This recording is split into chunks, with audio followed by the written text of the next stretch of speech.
Jakarta, sebuah kota yang tidak pernah tidur.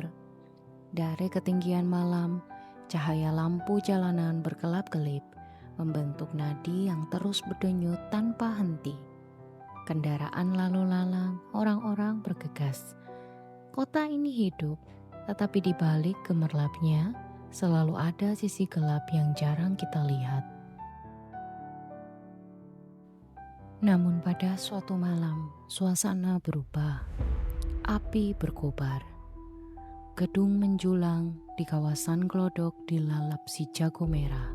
Orang-orang berlarian, sirene meraung, teriakan minta tolong bercampur dengan dentuman kaca yang pecah.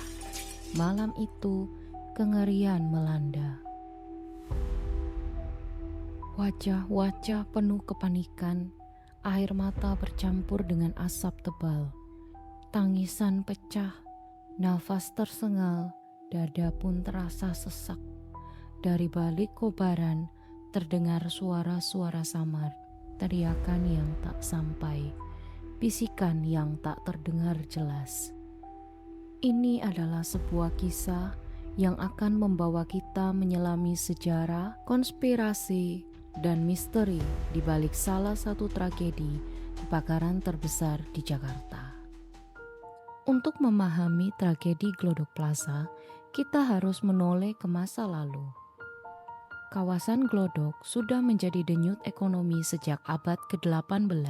Pada masa itu, Batavia, nama lama Jakarta, adalah kota pelabuhan yang dipenuhi dengan pedagang dari berbagai bangsa. Namun, Glodok tidak pernah luput dari luka. Tahun 1740, Batavia diguncang pembantaian besar-besaran terhadap etnis Tionghoa. Teriakan massa, semua meninggalkan jejak sejarah kelam. Glodok berdiri di atas tanah yang syarat luka dan air mata. Meski begitu, kehidupan harus terus berjalan. Arsip-arsip lama memperlihatkan para pedagang yang bangkit kembali, membuka toko obat, pasar, hingga pusat perdagangan elektronik. Hitam putih, foto-foto lama memperlihatkan kesibukan mereka, wajah-wajah yang berusaha bertahan. Dan pada tahun 1970-an, sebuah simbol modernitas lahir. Glodok Plaza, gedung megah yang diharapkan menjadi pusat perdagangan elektronik terbesar di kawasan Jakarta Barat. Sebuah bangunan yang menjadi lambang kemajuan, namun kelak akan menjadi saksi bisu sebuah tragedi. Bagi sebagian orang, Glodok Plaza hanyalah pusat perbelanjaan. Namun di balik temboknya ada cerita lain. Cerita tentang jejak kolonial yang tersisa.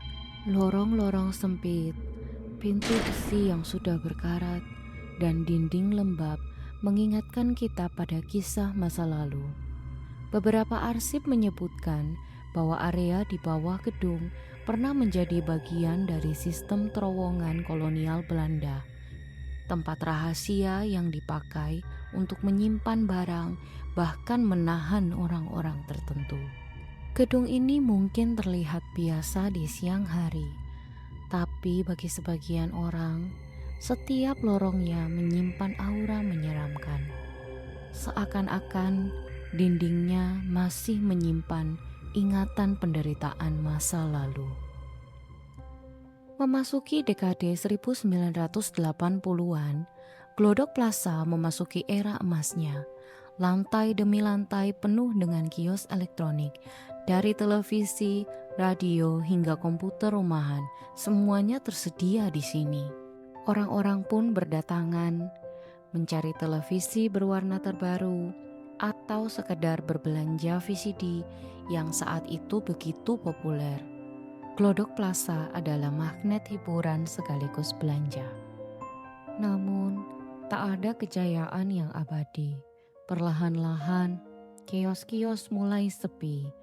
Gedung yang dulu penuh cahaya mulai tampak kusam. Era kejayaan itu pun perlahan memudar, meninggalkan bayangan masa lalu. Seiring berjalannya waktu, wajah Glodok Plaza berubah. Bukan lagi sekedar pusat elektronik, gedung ini mulai dipenuhi dunia hiburan malam. Karaoke dengan lampu neon terang berdiri di lantai atas. Bar-bar remang-remang mulai bermunculan. Botol minuman berserakan, tawa keras memenuhi udara. Namun di balik gemerlap itu, ada sisi gelap.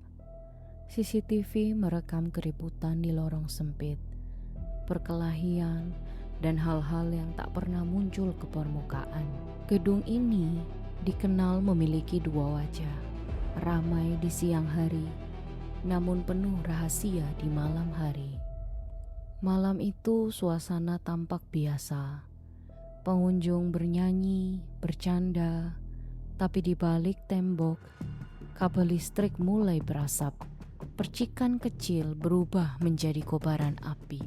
Asap tebal mulai mengepul. Orang-orang panik berlari mencari alat pemadam. Jeritan menggema di seluruh gedung. Alarm kebakaran berbunyi, tapi semuanya sudah terlambat. Lorong-lorong yang sempit berubah menjadi perangkap asap. Gelap, sesak, mencekik. Malam itu, tawa berubah menjadi kepanikan. Detik-detik berikutnya adalah neraka. Orang-orang berdesakan, berebut mencari jalan keluar. Nafas terengah, batuk, tubuh saling mendorong satu dengan yang lainnya. Kaca jendela dipecahkan. Beberapa orang memilih melompat dari lantai 3. Api semakin besar, melahap lantai demi lantai. Gedung Glodok Plaza kini benar-benar menjadi kobaran neraka. Ambulans mulai berdatangan. Sirene meraung di jalanan sempit Glodok. Para korban ditanduk keluar ditutupi kain. Keluarga berlarian ke rumah sakit. Di depan gedung, lilin-lilin kecil dinyalakan, berjejer bersama foto para korban. Jakarta malam itu diselimuti duka mendalam. Polisi menutup lokasi kebakaran. Garis kuning melintang, wartawan berdesakan, kamera menyala. Dokumen investigasi mulai dibuka. Penyebab kebakaran, izin gedung, standar keamanan. Konferensi pers pun digelar, tetapi jawaban yang diberikan tidak memuaskan. Namun cerita Glodok Plaza tidak berhenti pada investigasi resmi. Gedung ini juga dikenal angker setelah tragedi. Rekaman CCTV menunjukkan sosok samar berdiri di lorong kosong. Saksi mata bercerita melihat wanita berbaju merah berjalan di malam hari di toilet yang sepi. Suara tangisan terdengar tanpa wujud. Bagi sebagian orang, jiwa-jiwa yang terjebak di dalam kobaran api itu masih gentayangan, seperti menolak pergi. Saat ini, yang tersisa dari Glodok Plaza hanyalah puing hitam, dinding hangus, dan kenangan pahit. Namun bagi keluarga korban, luka itu tidak akan pernah sembuh. Mereka masih datang menyalakan lilin, berdoa di depan foto-foto orang yang mereka cintai. Jakarta tetap berjalan seperti biasanya. Lampu kota tetap menyala, tapi di hati sebagian orang, tragedi itu tidak pernah padam. Glodok Plaza bukan hanya sekedar gedung yang terbakar, tapi sebagai peringatan keras tentang kelalaian, tentang hidup yang hilang begitu saja, dan akan selalu diingat sebagai bagian dari luka Jakarta.